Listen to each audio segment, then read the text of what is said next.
کہتے ہیں اگلے زمانوں میں ایک صوفی بزرگ رہتے تھے۔ ایک شخص ان کو ملنے گیا۔ اس کی بڑی خواہش تھی خدا کو ملنے کی، خدا کو پانے کی، سچ جاننے کی، حتمی حقیقت تک پہنچنے کی۔ وہ صوفی فقیر کے پاس 3 سال تک رہا، مگر یہ 3 سال عجیب ہی قصہ تھا جو اس کے ساتھ چلتا رہا۔ وہ صوفی فقیر کے پاس بیٹھا رہتا، لوگ فقیر کو ملنے آتے، سوال پوچھتے، وہ جواب دیتا، یہ بھی کوئی سوال پوچھتا تو فقیر اس کو بھی جواب دیتا۔ مگر جب بھی یہ سوال کرتا کہ خدا کیا ہے، وہ کہاں ہے، تو وہ صوفی فقیر بالکل چپ ہو جاتا۔ یہ اس سے پوچھتا کہ خدا کو پانے کا رستہ کیا ہے، تو وہ صوفی فقیر چل بھی رہا ہوتا تو رستے کو چھوڑ کر ایک طرف کھڑا ہو جاتا۔ یہ چکر 3 سال تک چلتا رہا۔ آخر وہ مرید تھک گیا۔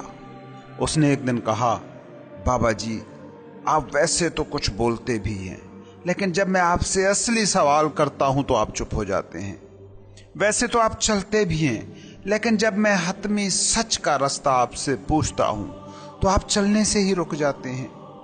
میں یہ باتیں نہیں سننے آیا جو آپ اپنے مریدوں کے مسئلے نمٹاتے ہوئے، سوالوں کے جواب دیتے ہوئے بولتے ہیں۔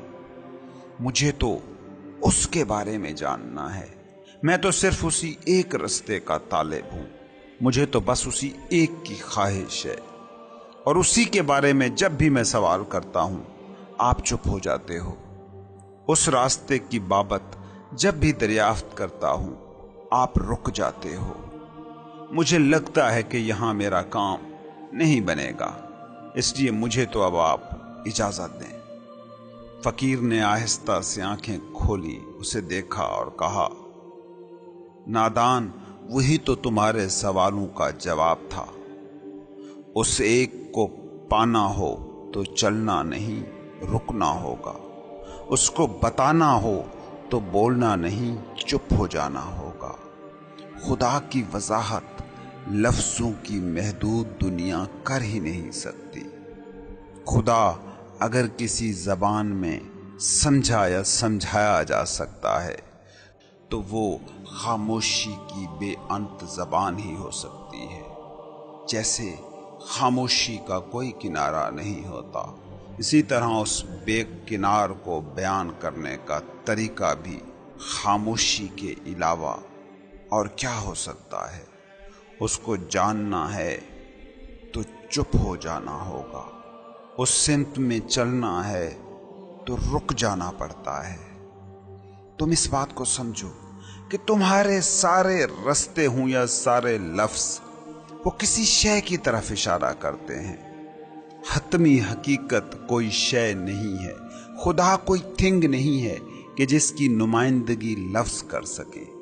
خدا زمان و مکان میں بٹی کوئی حقیقت نہیں کہ چل کر فاصلہ کم کر لیا جائے۔ خدا تو اس کائنات کا فارمولہ ہے۔ فارمولے کو کیسے کہو گے کہ یہ ہے؟ تم آکسیجن کی طرف دیکھ کر کہہ سکتے ہو یہ ہے، تم ہائیڈروجن کی طرف دیکھ کر کہہ سکتے ہو کہ یہ ہے۔ ان دونوں سے مل کر بننے والے پانی کو دیکھ کر اشارہ کر سکتے ہو کہ یہ ہے، مگر ان دونوں کو ملا کر جو فارمولہ پانی بناتا ہے اس کو کیسے دیکھ سکتے ہو؟ اس کی طرف کیسے اشارہ کر سکتے ہو؟ اس کو کیا وجود دے سکتے ہو؟ اس کو کیسے چھو سکتے ہو؟ اس کو کیسے سنبھال سکتے ہو؟ اس کو کیسے روک سکتے ہو؟ اس تک کیسے چل کر پہنچ سکتے ہو؟ اس بات کو سمجھو کہ پانی مینیفیسٹیشن ہے، مگر اس مینیفیسٹیشن کا ممکن ہونا ایک ان مینیفیسٹڈ فارمولے کی وجہ سے ہے۔ فارمولہ اس آشکار کا ویری مچ حصہ بھی ہے اور نہیں بھی ہے۔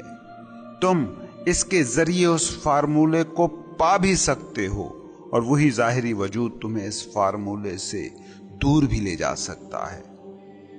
تمہارے ارد گرد یہ جو مادی دنیا ہے، یہ تمہیں اس تک پہنچا بھی سکتی ہے، اور اس تک پہنچنے کی راہ میں رکاوٹ بھی بن سکتی ہے۔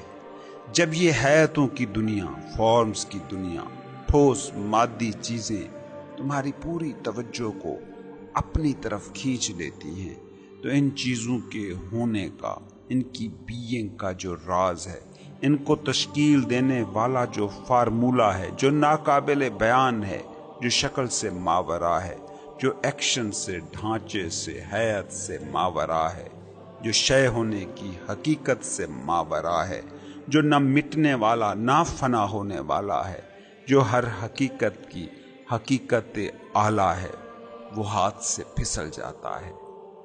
खुदा को पाने की ख्वाहिश अगर तुम में है तो जान जाना कि तुम खुदा को कभी ना पा सकोगे, क्योंकि जैसे ही वो तुम्हारी ख्वाहिश बना, वो मज़ाहिर की दुनिया बन गया। और खुदा मैनिफेस्टेड हकीकत नहीं है, बल्कि खुदा उस मैनिफेस्टेड का खालिक है और खुद अनमैनिफेस्टेड है। प्याज को देखा है, उसकी एक एक परत उतारते जाओ, आखिरी परत के बाद क्या होगा? बस एक एम्प्टीनेस। वही एम्प्टीनेस है हतमी हकीकत। वो अबदी है, वो अज़ली है, वो हमेशा है, वो हमेशा रहेगा।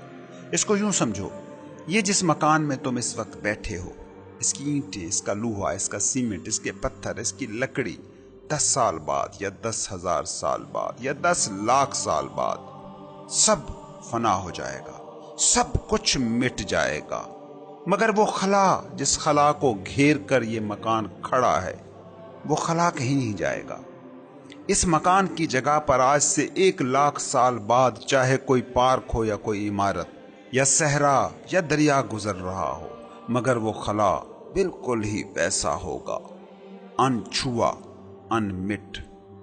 खुदा भी तुम्हारी इस कायनात की वही हकीकत है कि जो हर जगह है मगर कहीं भी नहीं है। तुम उसकी तरफ इशारा करके न कह सकोगे कि ये खुदा है। और जान रखो कि जिसकी तरफ भी तुम इशारा कर सको वो खुदा नहीं है।